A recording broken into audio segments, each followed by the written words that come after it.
Well, stop me in my tracks because this is something that I'm honestly kind of surprised to see, but when you acknowledge all the factors behind it, it makes a lot more sense than if you were just looking at it at face value. So, let's go over onto the Winnipeg Jets and highlight once again who could potentially be on the move.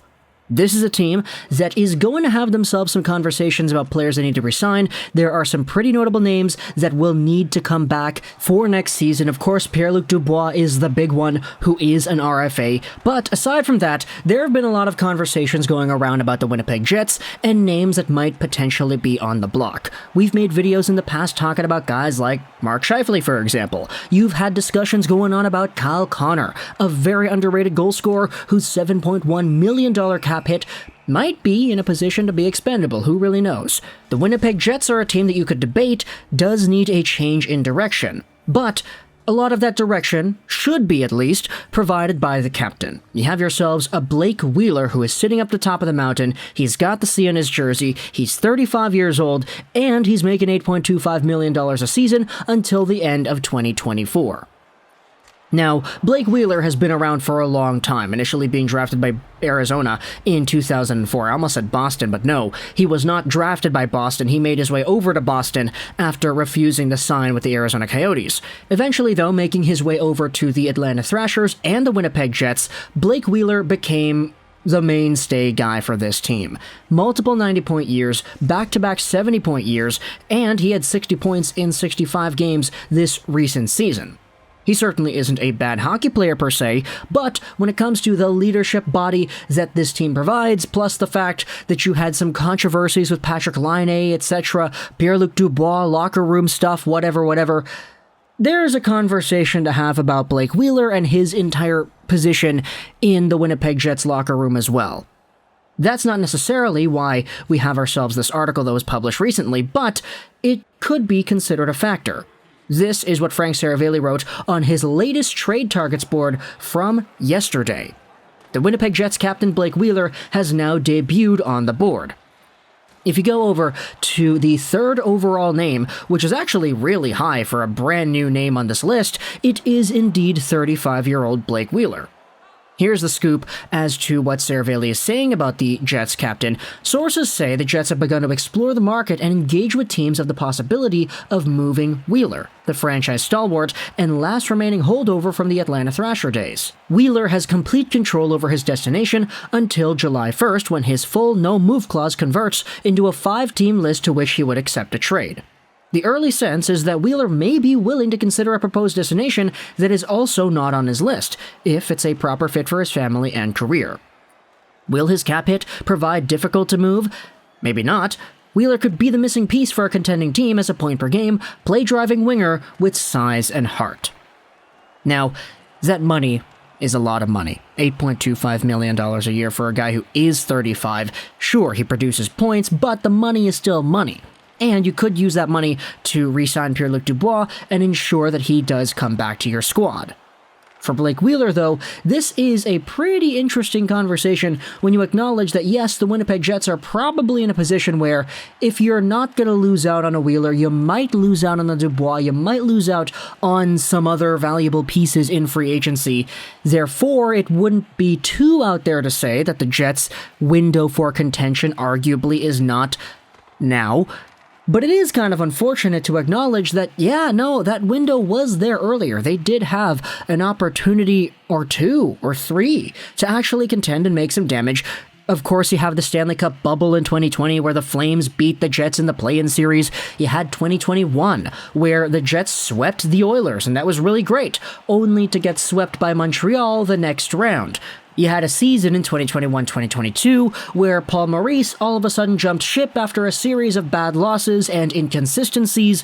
This Jets team just completely fumbled the bag after having a core that was pretty good in more ways than one. Kyle Connor, Patrik Laine, Blake Wheeler, Mark Scheifele, Nikolai Ehlers, these guys were all legit players. And now you're in a position where this team crapped the bed last season. Blake Wheeler might be on the move. Mark Scheifele is being discussed in trade rumors as well. Kyle Connor is an underrated goal scorer who probably won't ever get the recognition that he deserves because he doesn't play on a team that allows him to be a 50-goal guy. I mean, it was close this year, but you know what I mean. Point production aside, this Jets team just has not gotten it done. And so, for Blake Wheeler to potentially be on the move, for him to be so high up on Frank Seravalli's trade block, is interesting to me. Now, you have to acknowledge that this player does have a family, he is a little bit older, so there has to be more than one conversations at hand when you discuss where Blake Wheeler could end up in a trade-like scenario. I would imagine that there wouldn't be any rebuilding teams going out there looking for the services of Blake Wheeler. There would probably have to be some teams that are close to the hump or trying to get over that hump that could acquire this 60, maybe 70, maybe even 80-point winger if you play him in the right circumstances.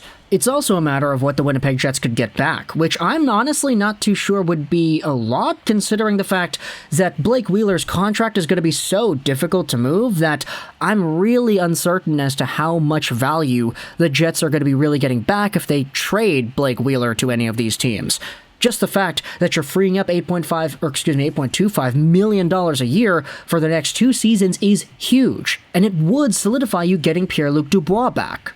Maybe this could be the ultimate sacrifice that Blake Wheeler does for his team as well. People have talked about Wheeler and his leadership, the things that he says to the media, this and that, but this could be one more final act of service for the Winnipeg Jets, is freeing up that money and allowing the Jets to sign a younger talent that can stay on for a lot longer, because you're not going to play forever, and Wheeler is already in the latter half of his career for sure.